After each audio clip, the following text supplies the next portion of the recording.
Peut peut-être montrer qu'il vaut mieux qu'un 4e bloc, voire une place de 13e, comme il a souvent été recalé.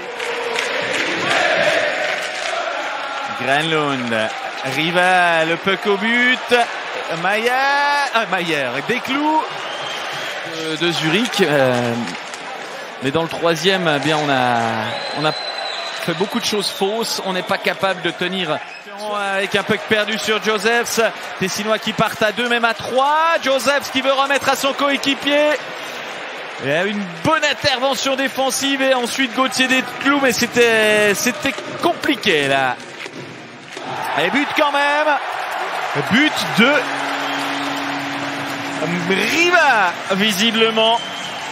C'est Riva qui prend un tir dans une forêt de joie. En tout cas, Desclous n'y a vu que du feu.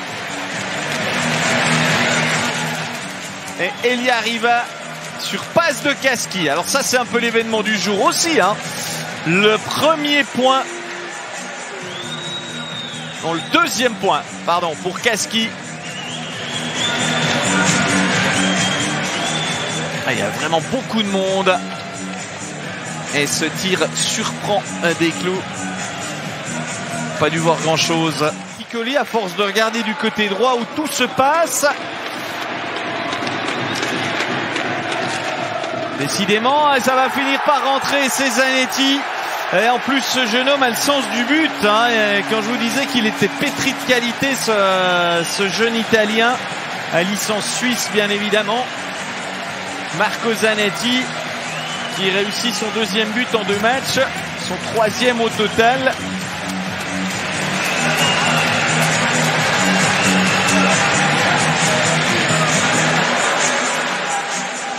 Qui revient sur lui, n'hésite pas.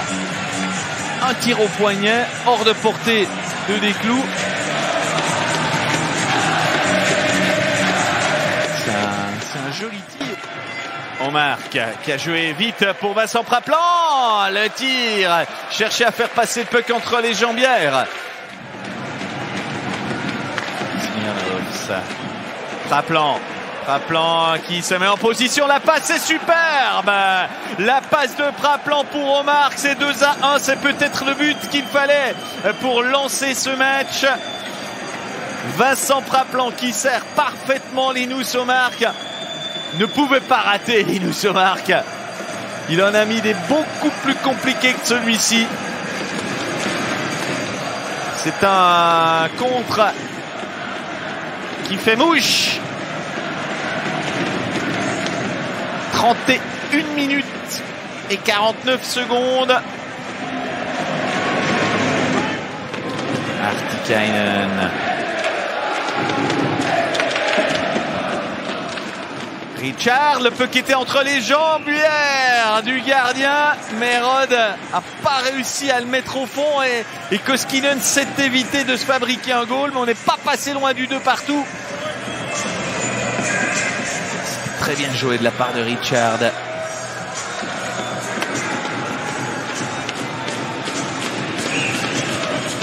Et là, à ce moment-là, le puck entre les jambières et Koskinen réussit à fermer. Praplan, Richard. Marco Muller est de retour sur la glace et c'est but. Le tir de Lecoultre dévié, peut-être par Koskinen, seulement par Koskinen, en tout cas il a été dévié. Ça c'est sûr. Au fond du but luganais, c'est 2-2 au moment où on évolue à 5 contre 5. Est-ce qu'il y a une autre déviation? Ah oui, clairement. Ah, c'est le patin de Guerra. C'est le patin. Richard. Genève est parti très tranquillement dans ce match, mais il finit en boulet de canon, probablement avec le but d'Artikainen. Renversement de situation complet en 50 secondes. Montre en main, Artikainen, déjà buteur face à Zug, permettent aux Genevois de mener désormais 3-2. On va pas dire que c'est du grand classique de voir les Genevois retourner la situation dans le dernier tiers-temps, mais quand même, hein, depuis le début du championnat, ils n'ont perdu que 2 troisième tiers-temps, ce qui est vraiment pas grand-chose. Et en termes de différence de but sur le dernier tiers, tirer de très loin et espérer un concours de circonstances. Et c'est fait, la voilà, la nouvelle victoire genevoise, la 12e en 16 rencontres.